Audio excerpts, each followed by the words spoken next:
What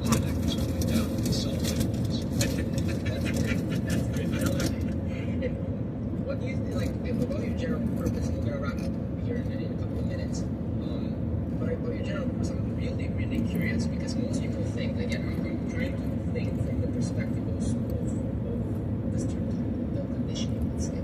And most people think, well, if I'm as rich as Robert, why would I spend time doing all these things? Even so, why would I spend time and even so, why would I even work anymore?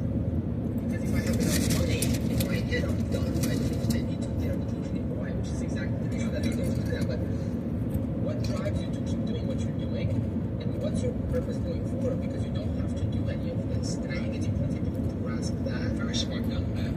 Yeah.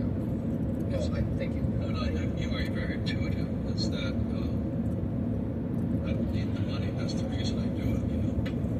I retired at 47. I didn't have enough money. And people kept asking my wife, and I said, how'd you guys? She was 37. You know, she didn't marry me for my money because I didn't have money when we started. I lost the businesses before I met her. And I just made it back. So anyway, they kept asking us, how'd you guys do it? So, do you have a job? No. You have a retirement plan? No. Did you save money? No.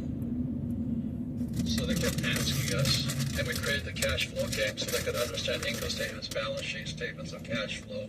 Which I highly recommend that I took that. Yeah, the cash flow game is how you can have fun learning about the most boring subject called accounting. And you have fun. It's like playing Monopoly, but what makes rich cash flow different than Monopoly is a financial statement. Yeah. Because your banker only wants to see your financial statement. Banker doesn't want your grades, what school you went to. Yeah. They want to know your financials. When the markets crash, my financials are so strong, bankers threw money at me. They still call Because me. you're the only one that has good financial statements at that point. Well, it is a high percentage. They know I can take their debt and make money from debt. The average person will take debt and lose money. So cash flow, a game, and your rich dad, poor dad, you take debt and make money. The average person takes debt and loses money. So they don't want to give you the money. So that's what drives me on. So when I went to military school, I didn't go to regular school. I went to military academy in New York. The first lesson, the first word they teach us is what's your mission?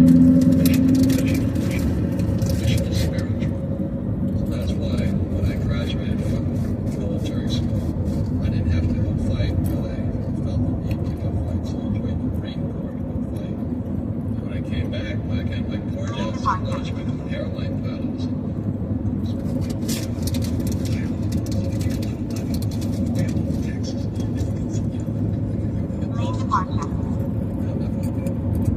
so my rich dad says, my poor dad says, well, get my master's degree, get my MBA, which I started, waste of time. And my rich dad said, you have to learn about debt and taxes. I say the same thing, take military courses, take stock trading courses, I take law courses. I just learned about the game of money. It's a game. And have some patience. Yeah, it takes about 5 years to get good at anything. Okay. That's a good expectation for people. People think they have 3 months to figure it out. No. If you want to be a stock trader, it's 5 years and $50,000 minimum. That's what it'll cost you. Which is less than 1 year of college, Yeah. usually at Harvard, so it's not that big of a deal. Yeah, but you have to make mistakes to learn. But our schools punish you for making mistakes. And then they also punish you for asking for help because that's called cheating. I call it cooperation. Yeah. So that everything is opposite from school. You know, entrepreneurs are not going to make good employees.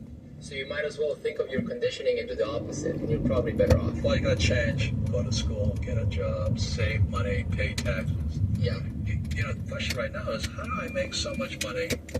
I use debt, and I pay no taxes legally.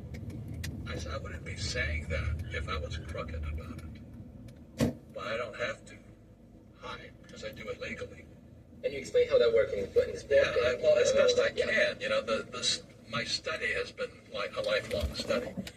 So I don't, you know, I'm making money as we're speaking right now. I have 7,000 real estate properties. I have oil wells. I have golf courses. I have commercial buildings. The money's just pouring in whether I work or not. But I'm still studying because that's how the money keeps pouring in. Yeah. I'm watching the horizon. You know, like it's like you know, in the ocean. You know, it's like, where's the next storm coming? Yeah. Oh, like that. Yeah. Or like in the case of the Titanic, when's the next iceberg coming? Yeah. And there's a lot of icebergs right now, and we're all as one big Titanic. And the question, right now, I'd be manufacturing lifeboats. Yeah, for a living, for sure. Got some good So, parking skills. two things, and we'll end with this. One thing, and I was really fascinated, I think you spoke about it in the interview about Jonathan Haidt's book, The Coddling of the American Mind. Is not the American mind, it's the coddling of everybody's mind, basically. Correct. And people are, the